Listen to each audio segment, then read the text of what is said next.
I want to know why you're employing more press officers than you are police officers. We need more police on our streets. You know darn well that youngsters are getting killed even in broad daylight anywhere in London. Just to clarify, Charles, I don't think anyone's arguing that there are more PR officers than police officers. Yes, there are, James. Well, you think there's more PR officers than police they are, officers? And they're being paid pretty well, thank you. Okay, so how many police officers do you think there are in London? There are a lot less than we should be. Yes, but you think there's fewer police officers than press officers? Yes. Well, I'm going to work on the presumption that you've misspoken slightly, Charles, but the question, of course, hinges upon Priti Patel's allegation that you're spending too much money on PR, money that could, I think Charles is alluding to the suggestion that could be spent on police officers instead. Well, Charles, firstly, in this particular context, this Conservative politician is lying, and my concern when politicians lie is members of the public start believing those lies. And so it is a lie to suggest that we spend more money on PR than we do on the police. It's also a lie. She hasn't claimed that. Charles has misunderstood that. You know, the allegation is that you've doubled your PR budget from 1.3 to 2.5 million pounds, and that money could have gone into policing. It's also a lie. Okay. Because what we've done is we've centralised the marketing budget in City Hall. So, for example, in City Hall previously, there are various pockets of marketing budgets that were fragmented, and we've brought it under one heading. So, on strictly speaking, it looks like there's more money for marketing. We've just brought it into one place. But the reality is this, Charles, that the Conservative politicians that you are believing are responsible for £1 billion of money being cut from the Met Police budget, which means we've lost more than 3,500 police officers, more than 3,500 community support officers, and thousands of police staff. And it's the same politicians who are lying to you and saying that we will have 20,000 officers on the streets in the very near future. So all I'd suggest, Charles, with respect, and I say this in a courteous way, is please check who is providing the message, and please check the message is truthful. And I'm afraid in this example, James, it's another example of a Tory politician lying in a self-serving way.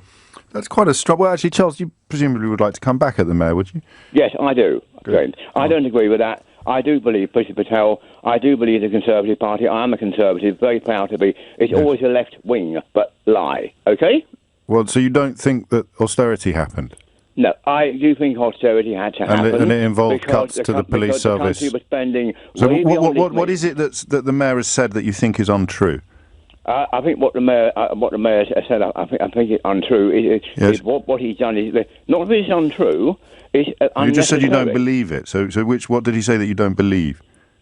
I don't believe anything he says. I'm sorry. I think he's a failure. So which bit? Everything. Yeah, so the numbers. The numbers. The cuts to the police service didn't happen. And the amount of money. Okay. Well, it's very kind of you to get in touch, Charles. I don't know if there's anything Sadiq Khan can do to. Well, I think there is. I think it's really important, James. What I don't do is shut down this dialogue, because I think one of the dangers we have in our country at the moment is we speak to the converted, and we want to speak to others. And Giles, all I say is just please do your own research. Just look at the amount of money the Met Police Service receives from central government now versus 2010. You know, in 2010, Charles, it is a fact. For every 1,000 Londoners, there were 4 police officers. Now, for every 1,000 Londoners, there are 3 police officers. That's a fact. Now, we can have a debate about whether those cuts were justified, but you can't escape the fact cuts were made, and cuts have consequences. And now, at last, even Priti Patel, and I say even because Theresa May, who did the job before, didn't believe this. Amber Rudd, who had the job before, didn't believe this. But Sajid Javid and Priti Patel do believe this. Cuts have consequences. There is a link between cuts and crime going up. And that's why, by the way, your leader, Boris Johnson, our Prime Minister, is now saying we've got to have 20,000 police officers more on the streets of our country. My point is, what have you been doing for the last 3 years when I've been saying this for the last 3 years? But secondly, we need them as soon as possible so we can return to 4 officers for every 1,000 Londoners, if not more. Did you believe any of that, Charles? No, James. I didn't. Well, then I suppose... I'll keep on trying, though, Charles. I will keep on trying to explain to people like you in a non-patronising way the facts, because I think one of the problems with our country now is your result, your point of view. Because the fact that you're a Conservative shouldn't mean you don't listen to me because I'm a Labour mayor.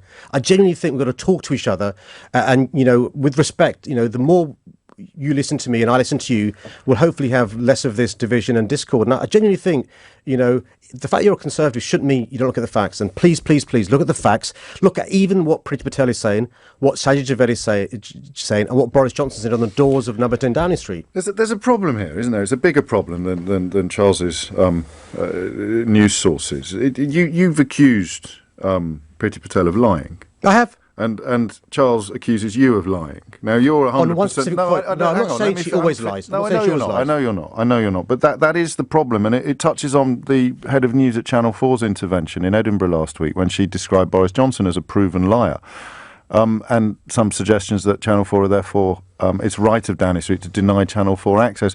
How do you walk that tightrope? I've got it wrong for the record over the years. I've called people liars when I probably should have just focused upon the lie. But someone like Charles essentially turns around to you there and says, I know you are, but what am I? How do you deal with that? There's two things. How do we all move on? You've got to distinguish the lie being told and the person saying it. So I'm not saying that Priti Patel or Sadiq Khan or a Conservative is a liar because they're a Conservative. Charles is, isn't he? Charles is saying he doesn't believe a single word you say because he's a Conservative. And that's a problem. And by the way, there are Labour voters, and let me be frank, there are Labour voters, of course there are, absolutely, who will say just because a Conservative speaks, by definition, he or she is lying. That's also wrong. Sometimes, lies are told by Labour politicians or by Conservative politicians, and you've got to call them out. My criticism of your profession, James, is often, in the interest of balance, you give equal airspace to people who are telling blatant lies, and we should, have the scrutiny and test what people are saying. And my point to Charles is, and I say this with the greatest respect, Charles, because you're a voter, is check what you're being told. I appreciate because the message carrier is somebody of the same tribe as you, a Conservative, you're more likely to believe her. But please check in relation to what's being said in relation to the policing budget. I mean, you began the conversation, Charles, by saying, I spend more money and there are more press officers than there are police officers. And I just pause and think about that. Is that really right? Are there more than 30,000 press officers in City Hall? It's not.